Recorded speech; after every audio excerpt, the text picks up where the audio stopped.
all this wine?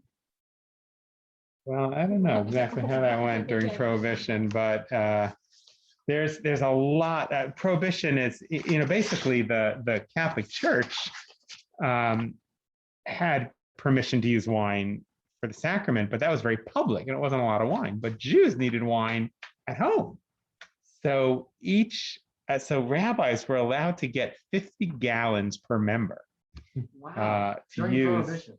during Prohibition. Wow. I think it was 50 gallons per member, because you're talking about a crazy. year of Kiddush, Yeah. basically. It could be a family of however many, and so you can see how that quickly. And basically these are immigrants who are very poor, and here basically like handing them, like a gold mine. And so it's interesting. There were Orthodox rabbis who got in trouble for it. I don't think most. I think most are very honest, but it became the subject, and Rabbi Silverstone was connected to some of that. I looked through his books to see if I could find anything about this issue, but I didn't. It didn't come up. But we know from other sources that I don't think he was so involved, but his Wanted to keep that quiet. son was. Yeah.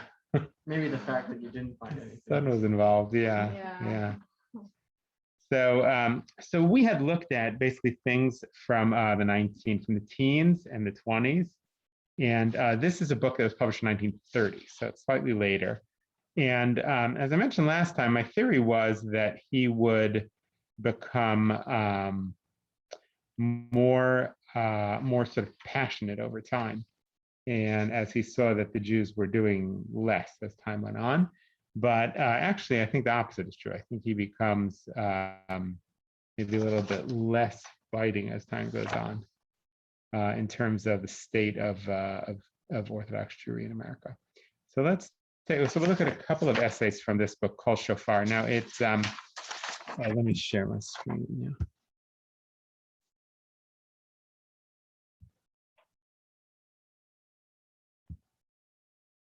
This, by the way, I'll show you something first. This was one of the essays in Kol Shofar is a talk that he gave on the occasion of what they call the Silver Jubilee, his 25th year in Washington, which was 1930. And this book was published in 1930.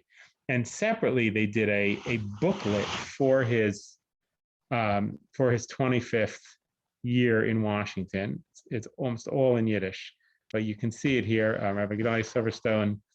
The Zilber Jubileum, the Silver Jubilee, and Wetten Po, the Washington, Iden, and you can see it's the 25th of Kislev, Tafresh Pei Tes, so that is 1928, which is interesting because I thought he had come in 1905, must have been a little bit earlier. And I can see some of the names in English. And one of these, actually, Abraham Masta, was known to be connected to Kesher Israel.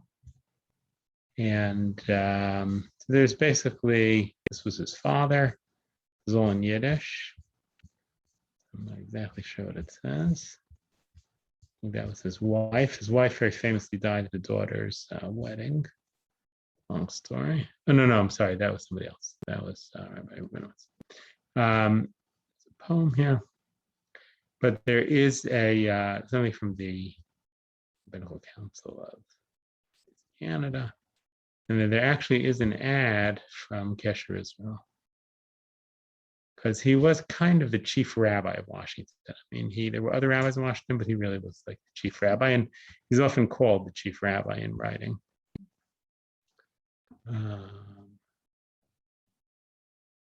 But there is an ad here from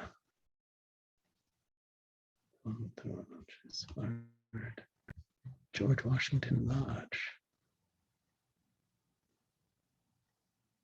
the Georgetown Congregation, 1928. So I don't know if it's called, I think it was called Kesher Israel already, but it went, I guess, more by the Georgetown Congregation. And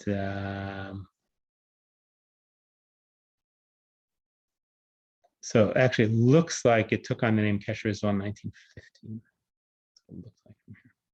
But that was interesting. Okay, so let me go to Kol Shofar. So, so this is you can see the front page, Tafresh Tzadi, which is 1930. And this was published also in St. Louis, Missouri, at Moinster Printing on Washington Avenue. You were in here last time. One of the major Hebrew publishers at the beginning of the 20th century was in St. Louis. My grandfather's factory was too far away from there. It was on St. Charles Street. Yeah. So it was called Moinster Printing. In fact, I think there was more than one Hebrew printer in St. Louis. This is in 1818 Washington Avenue, just right downtown. And I want to look at his essay here on Jerusalem's Tkiyah Shofar. And I want to sort of keep an eye out for, is this different from his earlier essays? And if so, how? There you go.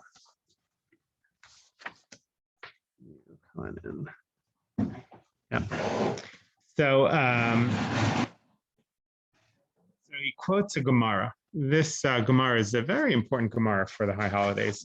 The Gemara says that the angels asked God, why is it that the Jewish people don't say Hallel, right? There's a very happy prayer that we say on the holidays and on the new moon, on Rosh Chodesh, which is called Hallel. So the angels said to God, why don't the Jews say Hallel on Rosh Hashanah and on Yom Kippur? It's a holiday. So the Gemara says that God said to the angels, is it possible that the king will be sitting on the throne of justice, of judgment, and the books of life and the books of death are open before the judge? The Yisrael Omrim Shira, and the Jewish people are going to sing a song. In other words, what this is touching on is really this very contradictory nature of Rosh Hashanah. On the one hand, Rosh Hashanah is Yom Hadin, it's a day of judgment. On the other hand, it's going to feel like Shabbos. It's going to feel like a Yom Tov. We're going to eat and we're going to drink and going to have festive meals. And even Yom Kippur, on which we fast, and you'd think it's a day of, and it is a day of trepidation. It's called in the Mishnah the happiest day of the year. So it's not a sad day. Tisha B'Av is a sad day. We sometimes confuse Tisha B'Av and Yom Kippur because we fast and we don't wear leather shoes and all these things. But they're really very, very different. Tisha B'Av is a day of great sadness, of mourning. That's not what Yom Kippur is. Yom Kippur is not a day of sadness and mourning. Yom Kippur is a very happy day. It's a day. On the other hand, right, the other side of that coin is it's a day of trembling. It's a day of. I actually think it's much less a day of. Rosh Hashanah is also, on some level, primarily about the coronation of God, God's sovereignty. I think actually, if you look at the liturgy, you'll notice that it's mostly about God's sovereignty. It's not mostly about who will live and who will die. Yes, Rosh Hashanah that's right, the anniversary of the creation of the world also. And as we mentioned on a different class for Slichos that the human being is created on Rosh Hashanah. I think the rabbis say it's really the creation of the world started on the 25th of Elul, and that it's really the human being that's created on Rosh Hashanah.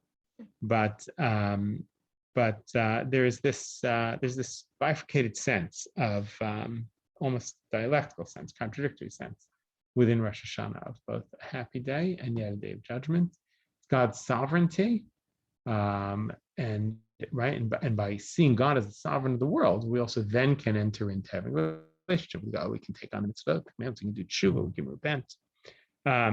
So he says, how can it be, right? There's this side of Rosh Hashanah that's the day of judgment. How can we say Hallel?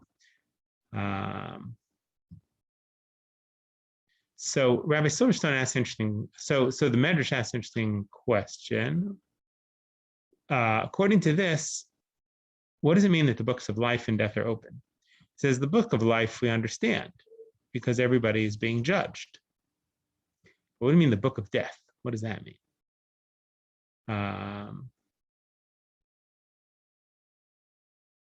In other words, if it means who's going to die, so that's the book of life.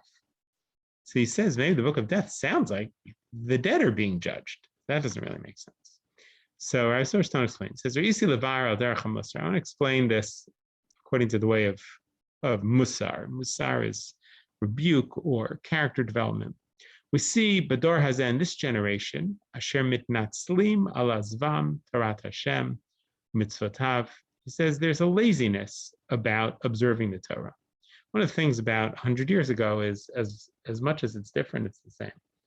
It's like when you read stuff about the pandemic from 100 years ago, it's like a lot of it's the same arguments over masks, same issues. It's different in terms of the technology that we have, but here he's complaining about the laziness of keeping the Torah. I think they probably lived in a time like, there was perhaps laziness then because they were working so hard to make a living, to be Americans, to make it in the new world. I think for us, we've already made it. And so there's a kind of laziness also sometimes. Somebody once said that it's very hard for especially young Jews to pray today because we ask them to pray to a God they cannot see in a language they cannot understand for things they don't need. Right? In other words, today, like we have, we kind of have everything in many ways. I mean, we don't really, right?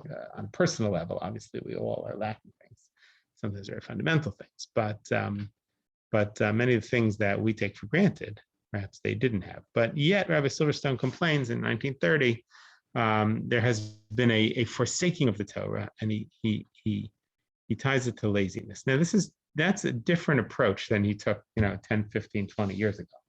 I feel like it was much more powerful 20 years before this. He's much more, I feel like his rebuke was stronger before.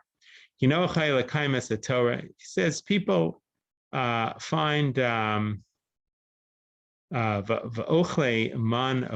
sort of makes an excuse for the Jews. He says it's much easier to be a Jew when we're eating the manna in the desert, or when the Jewish people are in their country, under their fig tree and their vine. He says, how's it possible to keep the Torah today? To keep Shabbos and the holidays, and to pray and to wear tefillin, to make times for study. We are stuck in exile. The days here are bad, they're difficult. The war of life, the battle to get through life is very hard, he says. He says, is it possible to bring up children to study Torah at a time like this? Now, the other question I think we could ask is, right, what else is going on at this time? This is 1930. And maybe he's referring to the Depression. That could be. I mean, because 1929 is the Depression, right? So maybe that's part of what he's referring to. Although he seems to have this image in his mind that Israel is not hard. Now he knows Israel's hard because he was there in 1924. In Israel, and he lived in Jaffa in 1924, and he later on in the 30s after this, he's going to go to Tzfat, where he will have to cower in a basement to hide from basically the constant Arab riots that are trying to kill Jews in like 1934, 5, 6. And of course in 1928 was the massacres in Hebron. So, it's interesting. A lot of times he has a sense about, he's kind of rosy-eyed about Israel sometimes, even though he's been there, which is good. I mean, that's, he's a very strong Zionist, but he's the phrasing that he uses, under a vine and fig tree. Now maybe what he means, now maybe that's about a messianic era. That could be. But he says that's so hard here. We should worry about the future of our children. We have to worry about their future physically. That they shouldn't, starve. Or that they shouldn't be in pain like we are. He must be talking about depression. So here the midat hadin, the attribute of God's justice, God's judgment, cries out. Omnim lo hayu, right? So he says, okay, things are really tough right now. That he says. He says, but you know what? That's not an excuse. He says the judgment cries out and says to us, Amanim lo hayu lavoteim. Do you think that your ancestors didn't have it any worse than you? Think you have it so bad? The Nisyanos Kashmir, you think your ancestors didn't have tests that were hard as this hard? Didn't your ancestors have to walk through fire and water for God and give up their lives?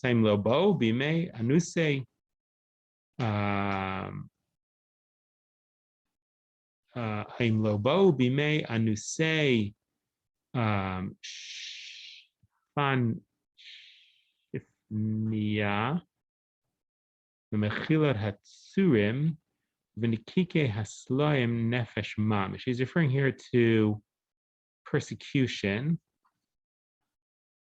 I'm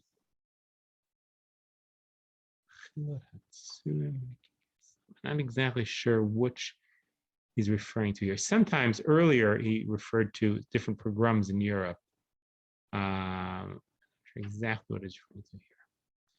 But he's referring to a certain persecution here. They used to have to pray just to eat matzah and to blow the shofar. They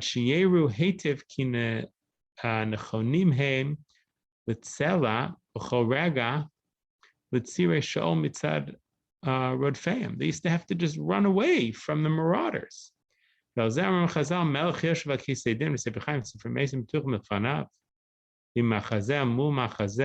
Ya'arochet shnei minei hasfarim, hayim et koret hachayim b'doratenu, b'koret hamesim, and a dorat shofenin. So he says what the explanation for what it means that God opens the book of life and of death doesn't mean life and death. It means the living and the dead.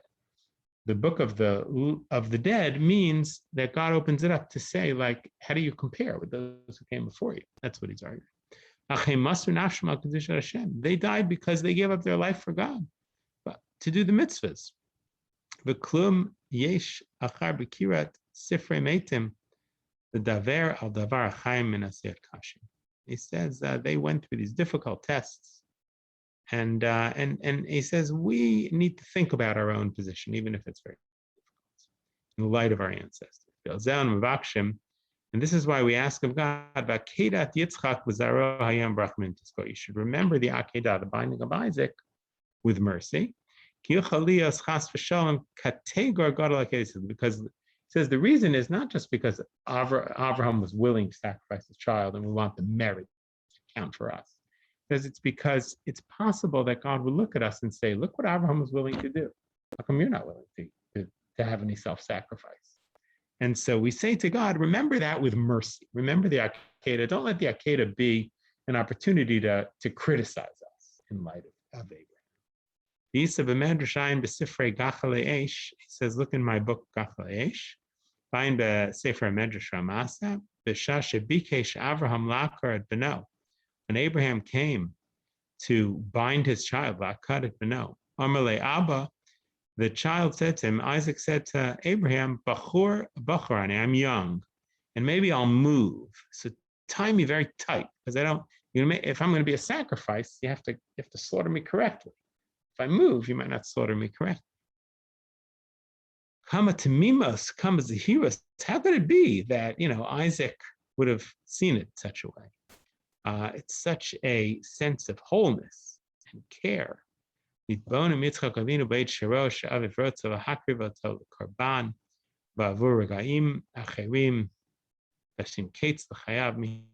he's at the end, and that's what he cares about. He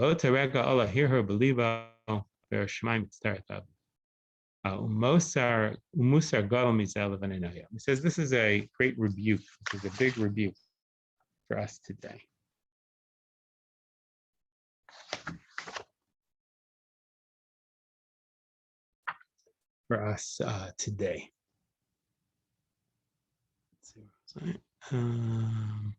Ha'im heim gamken yaharu machshavot kedoshot ke'elu beit shavim b'imam mevakshim mehem lakum l'slichot. He says, how does it compare to us today? What's our self-sacrifice? We get up early to go and pray during these days of saying slichot. He says, when we try and wake up our children to say slichot, we're not taking them, to sacrifice them. But we ask them, our children, to get up to go early to slichot, or at least to go to shul on Rosh Hashanah and Yom Kippur. Do our children think about our pain? It's interesting that we want them to get up for shul on Rosh Hashanah and Yom Kippur. I guess he's reflecting really a very difficult time. We say that the binding of Isaac should be today remembered in mercy. Let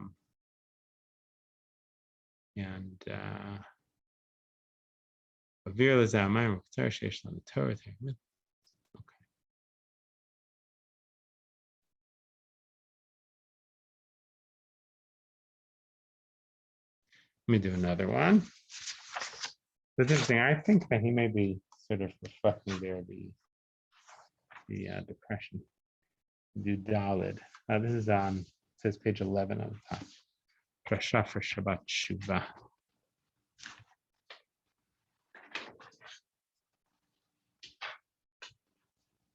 So Shabbat Shuvah, what is Shabbat Shuvah? Shabbat Shuvah is the Shabbat between Rosh Hashanah and Yom Kippur. We call it the Shabbat of repentance. And on it, rabbis would traditionally give a talk about repentance. So here he quotes Gemara and Sukkah. Rabbi Shimon ben Lakish said that the human being's yetzer, the human being's evil inclination, it overpowers the human being every day and it wants to kill them. So for Russia, as it says in Tehillim, and if God would not help us to overcome it, we would never be able to overcome. So he says, what the rabbis mean by this, let's see.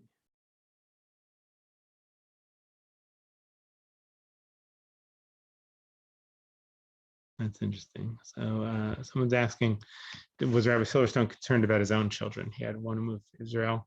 He did have a son who became a rabbi. And of course, his rabbi died at like 100 in the 90s, I think. His rabbi of Tiras Israel. I don't know. It's a good question. I have to call back these two of his progeny. Maybe I'll find out whether his children were observant or not. I mean, it was not uncommon in those days. It was very hard in those days to bring up observant children. So the rabbis say, if God would not help us, we would not be able to overcome the evil inclination. But we have to start the process. We have to stand in a battle against our evil. We have to do something, right? God helps those who help themselves. And then God will help us. If we don't start to battle against our evil inclination, so then God doesn't help us. As it says, when you go out to war on your enemy, that refers to the evil inclination.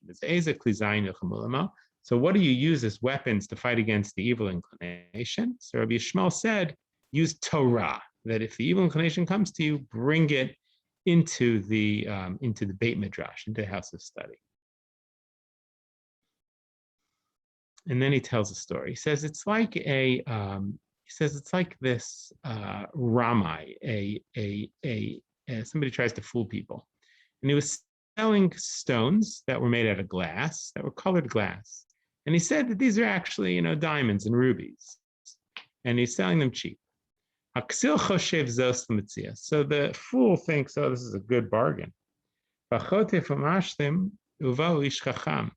a wise person comes and says, Amtinad machar, wait till the morning and let's look at them in the light of the sun. When the light of the day comes and they look at it in the sun, and they realize that these are fake.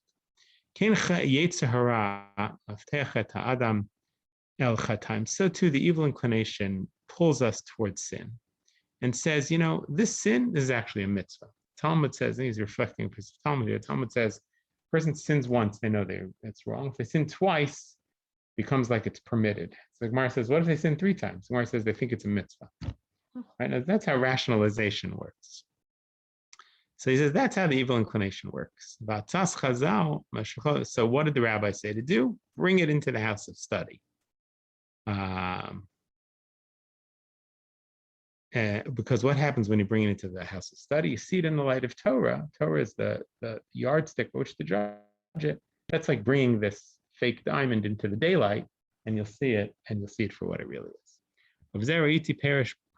He says, I saw a commentary on this, that every day King David used to say, when I got up in the morning, I tried to go to different places, but my feet took me to the Beit Midrash, to the house of study. Medrash, he says this Medrash is really amazing. He wanted to go somewhere, but his feet took him to the Beit Midrash. What does it mean? It says the explanation is because King David realized that a person is supposed to do teshuvah, the Talmud says, a day before they die. It says you should return the day before you die. And every day, you don't know, maybe this is your last day. And so what King David meant was I tried to go places and the Yetzer and instead my feet took me to the Beit Midrash, meaning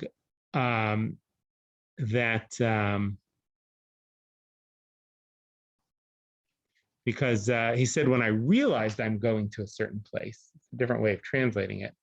What place? As I realized the end of all flesh. I realized we're all human beings are going, right? Humans think they're going somewhere, but we're actually all going to the same place, which is we're all dying. And if we think about that, we only think about that and we become depressed. But if we don't think about that, we forget what life is really about. When we do think about that, then our feet take us to the Beit Midrash because we realize that we have to infuse our life with something meaningful, with Torah. And he says, it's a very nice idea. Okay.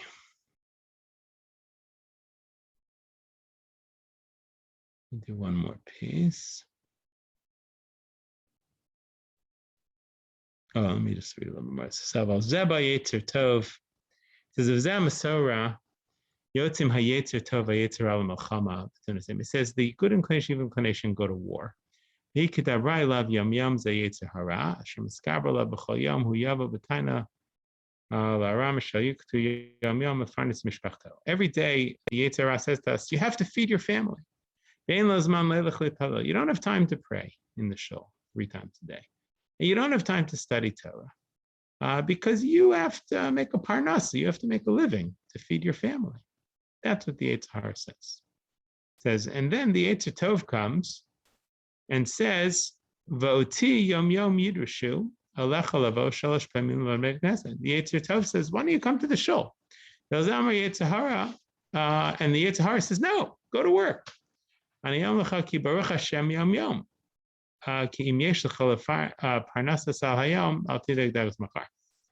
the Yetzer Tov says, well, every day is a different day. If you have enough for today, maybe that should be enough.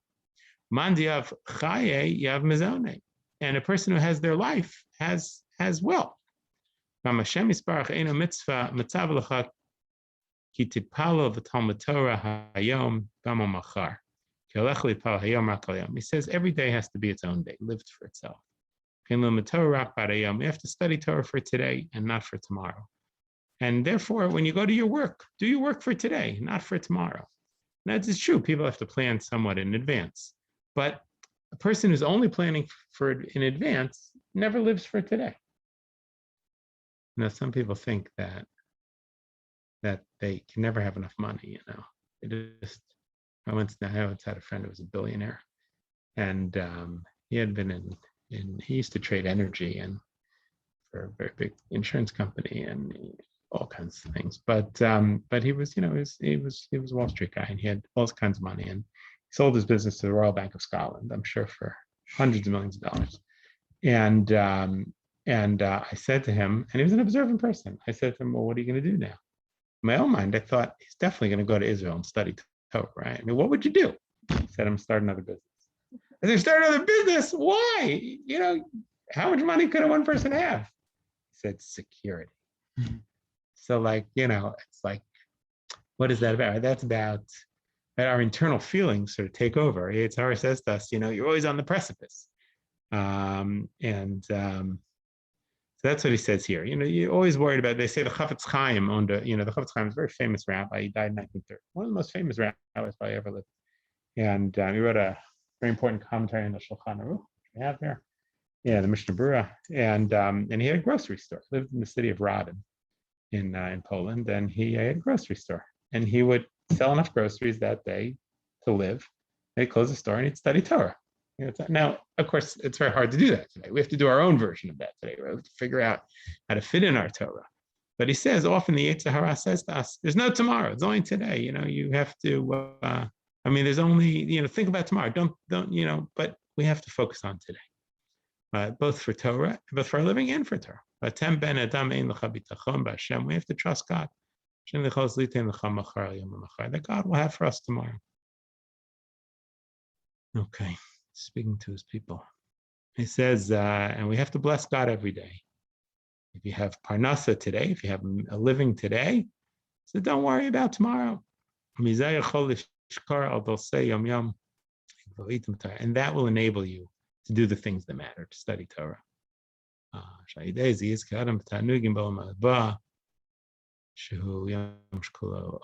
then you can focus on, you'll get things in the world to come, and you can focus on things that matter. The person is only focused on, how much am I going to make tomorrow? Loses out. I want to do one last thing. Maybe two. Oh, okay. So this is Hitoru with Liyamim Noraim. This is on page 13.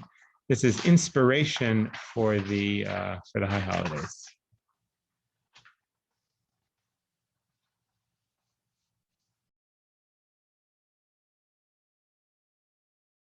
He says the father and mother are a tablet for a book, and the children are the pages. I guess it means like the cover and the pages.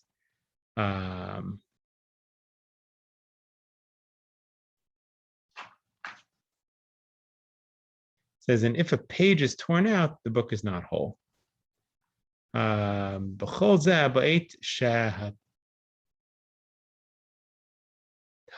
shal hasefer heim duchim et ha'alim. Let's see what I want to do.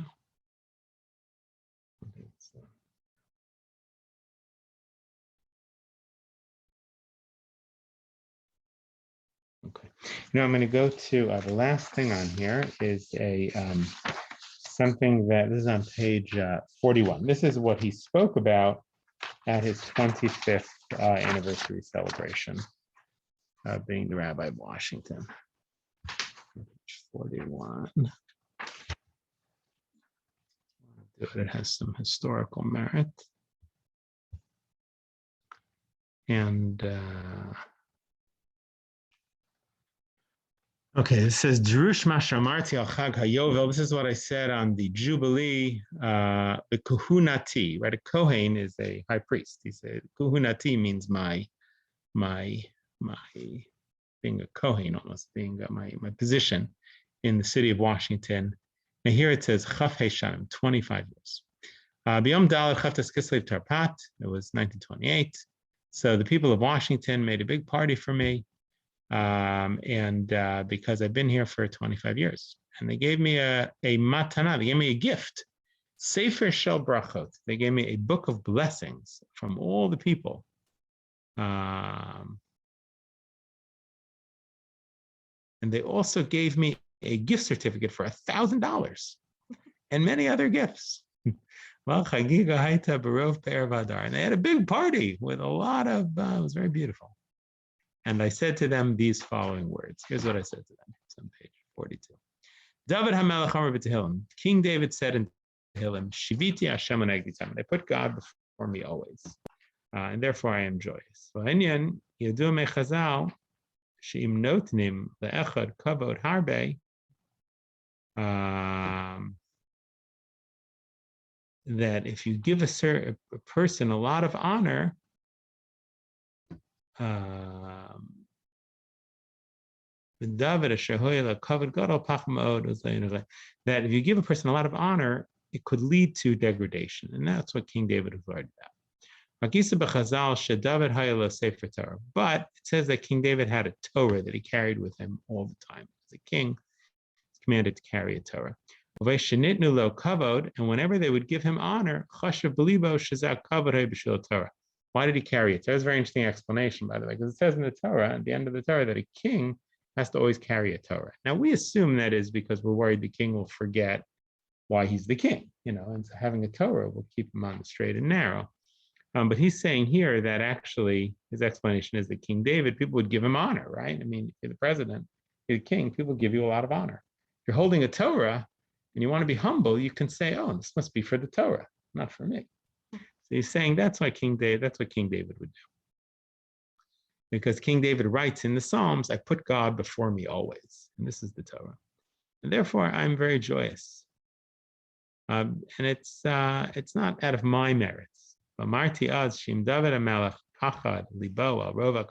King David was so worried about getting too much honor, what it would do to him. So he says, what can a guy like me say? So much honor that you've given me today. And if this is going to take away my merits that I've built up, as a shir bal chov gadol, it's going to cost everything. Because my merits are not enough to pay for, to cause, even half the honor that you're giving me. But I'm comforted by the words of King David. I keep God before me always. Because the honor that you're giving me is not my honor, the honor of the Torah. You think I have some Torah? That's what you're honoring. Cover the Torah, and if you're giving honor to the Torah, so then I'm very happy. That's really wonderful. All this honor is for the Torah. So this Jubilee of Silver, Shinmale, that this says, I finished 25 years here in Washington. Why are you doing it? Why are you honoring me so much? So I have three answers. Number one, in the Gemara, Matzinu Kamapamim im ein cheshvan meduyak kol kach chetzon purta la'adam. So he says, number one, maybe you're mistaken. Maybe I'm not as effective as.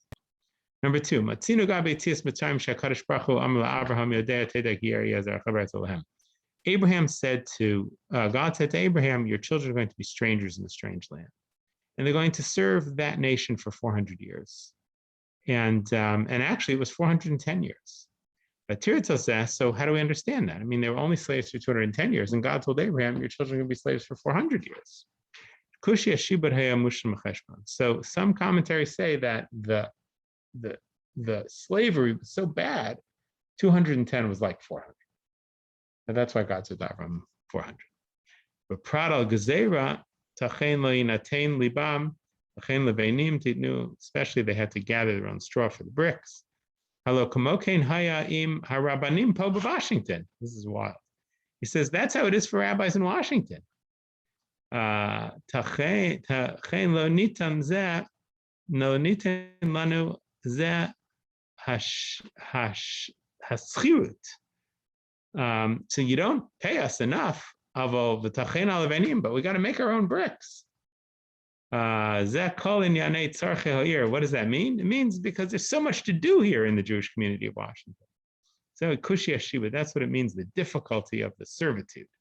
And maybe that's why you're honoring me with 25 years, because it's so hard to be a rabbi in Washington that, much more than that. In those days, I think maybe it was a little harder. He says the third answer is that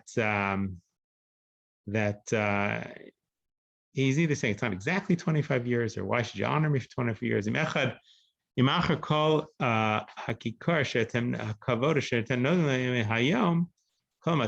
All this honor and all these gifts that you're giving me, what if I go to another city? Just like Jacob ran away from Laban when he was working for Laban. He says, but don't worry, I'm not leaving. And so maybe you're giving me honor, you want me to stay.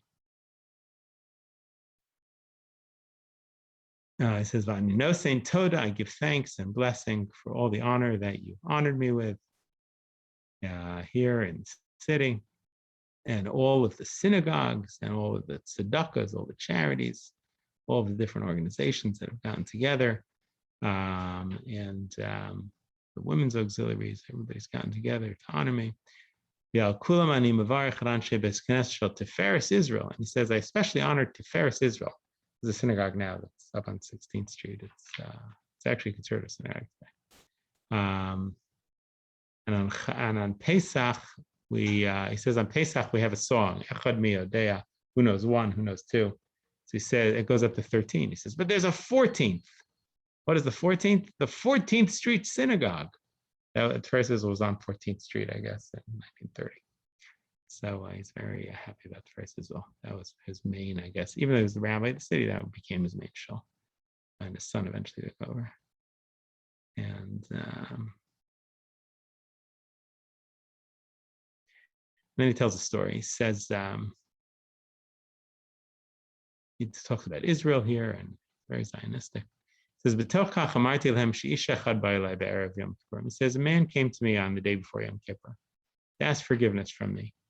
And I said to him, what did you do to me that you have to ask forgiveness? And he said, these many years I spoke Lashon Hara about you. I spoke slander about you. Umarti lo shekavad macholhu bi lo alayhu shediber Lashon Hara. I said, you didn't really talk it about me. You talked about someone else. Because when I came here, I was so young. And now they call me they used to call me the Red Rabbi. I guess he had red hair. The Reiter Rav. But now I'm white. I have white hair. And so I was like a different person that you were, talking Lashon Hara about. It's been a long time. And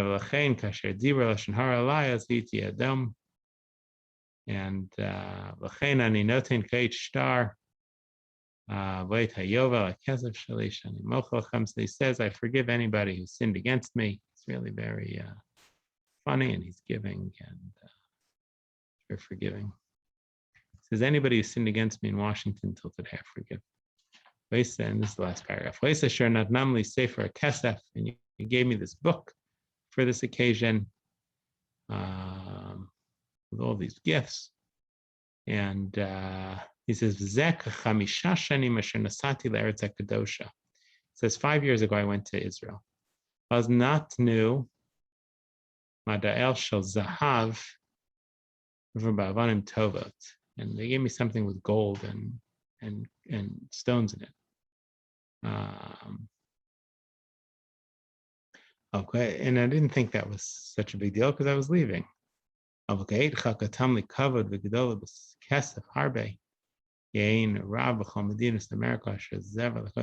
you give me more honor than other rabbis in America. And that's a sign of love. So I bless you, time of your joy, and we should all have joy together. Anyway. So that was his shashar on Yom Kippur? No. So that was not Yom Kippur. That was That just was- at this celebration Oh, that was for 25 years. Yeah. So I think one of the things that you see over time is that he becomes more understanding of the situation of the people. That's what I was sort of struck by. Is that early on, in the teens and the 20s, he's much tougher. I think in the speeches that we saw, he's like, what are you doing going to work? And you're bringing your kids to work. You're not coming to shul.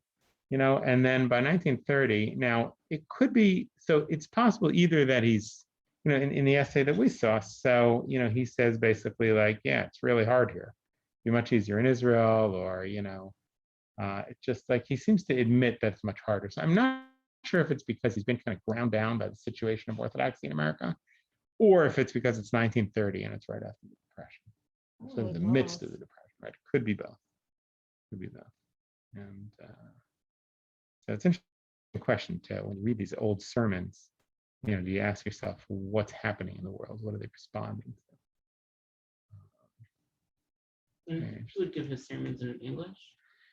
No, it can't be that he gave them in English. In 1930, I think it was impossible that an Orthodox rabbi, we sometimes, we think that what we know is everything, like the way we judge the world. But the difference between like what made orthodoxy in that era was that you gave your sermons in Yiddish.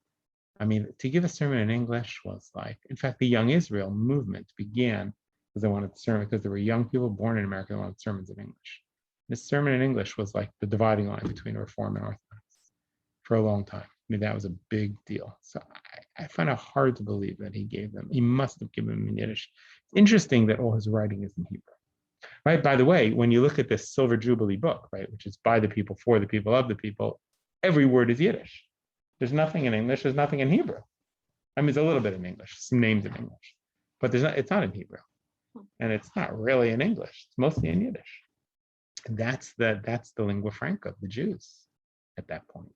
Now, by 1930, it's a little different. I mean, the teens and the 30s are different. Now, by 1930, people are already being born in America, the children of these immigrants, right? Because the Russian immigration of Orthodox Jews is the late 1880s, 1890s, the beginning of the century, the teens. So you still have, I mean, it's mostly immigrants, I think, by 1930, but people are starting to be Orthodox Jews. I mean, the reform came earlier, but they're already assimilated. They're already, or they're on their way to assimilation. But yeah, I think I think he writes. I mean, it's interesting. Most of the rabbis from this era write in Hebrew. When they want to preserve their stuff, it's in Hebrew, I think. And thank God. I mean, that's the scholarly language. There's less people now who probably read it in Yiddish than Hebrew. Well, in their day, I don't think the people could read and understand Hebrew. But Yiddish, But they could read and now understand. it's different. Right now, more people can read and understand Hebrew than Yiddish. Yeah. Certainly in the United States, more can understand English. Yeah. Yeah. I mean, he actually has in one of his books. I mean, he also really felt very strongly about Israel. In fact, in the front of one of his books, might even be this one, he has an approbation from Rav Kook, who was the chief rabbi of Israel. That was a book in 1935.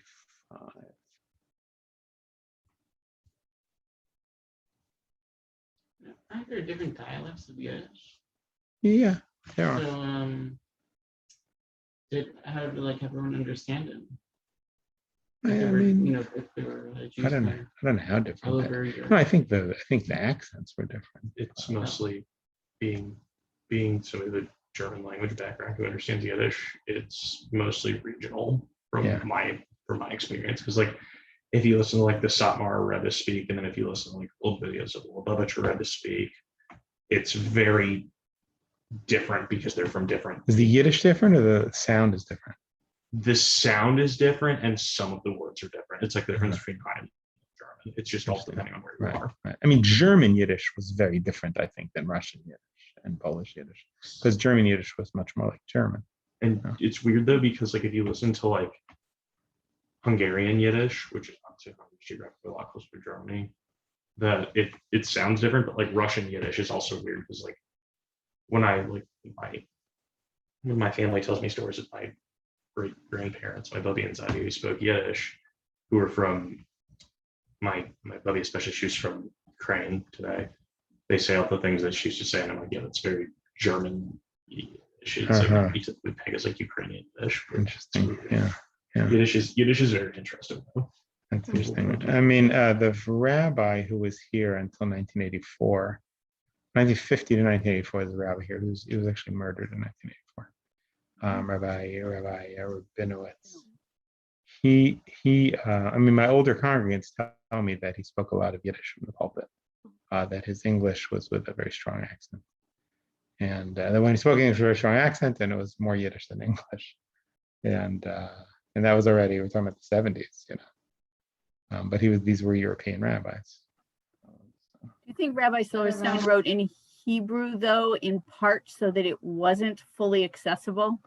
Because some of the things that he says about his community and his congregants might not be things he would want to share directly with them in Yiddish, which they would understand. Yeah, that's an interesting question. Yeah, people did that. Academics did that all the time. They would write in inaccessible ways. So. Yeah, it's a good question. Right. I mean, some of the things that he says, right, he probably would not want to say to the people. He's making observations about them, in the state of orthodoxy. Yeah, that's a good point. Maybe he's writing for other rabbis or for other. I think also other rabbis for history, even, right? Yeah, for an imagined upcoming state of Israel, right? If he was living in the era of Rav Kook, that was what they hoped would happen, but it is not what had happened by 1930. So true, yeah. No, but he was a very strong Zionist. But it's true. I mean, he comes here right in 1905 to sell his books, sell his Torah books. So who's he selling them to? I mean, the average, layperson in America is not going to read a book in Hebrew about a tractate of Talmud. There were very few people anywhere who could read Hebrew and understand. They knew liturgical Hebrew, but Hebrew wasn't a used language. It wasn't. Yeah, I don't know if he was, selling them to the rabbis in America who were European rabbis, or if he was selling them to people because it was like Torah, they weren't really going to read it. This isn't this. I mean, this is history and No, not sociology. this, This but I isn't mean- Torah. Most of it, right? Well, most of the book is his drushes, his sermons, and he sees those as Torah. They're on. Although they're sometimes on brises and on weddings. They're sermons. Now he did write at least 5 books on Pirkei Avot, on the Talmud. He wrote a whole. Actually, just came across. I didn't even realize he had written a whole commentary on Tehillim. 150 pages on commentary on Tehillim. So and it's in Hebrew. Everything's in Hebrew. But, Was he rabbi here during World War II? Or was that something no, else? well, he died in 44, I think. He tried to go to Israel. I think he was back. I think he only succeeded to be in Israel for like 2 years in the late 30s, and then he had to come back. His wife was ill. And where- area? So he ultimately was buried in Israel. But I assume, not sure how that happened. I don't know if He died. died. here. I'm not sure. Oh. It's a good question. I'm not sure if he died here or in Israel. So yeah, how could you have somebody died here and you buried them in Israel? Yeah, back it then? seems impossible. Well, you'd have to go Uh, by ship, right? But that. Probably. With the very thing. Well, So it could be that he was maybe, I don't know where he was in the 40s, in the early 40s. We'll have to find out. See, there actually is an archive. The Maryland Jewish History Museum has an archive of his papers. And I can access some of it online, but not all of it. But, yeah. Okay, well, I wish everybody a Shana Tova. Have a good year. And a good Yom Tov. Thank you. See you.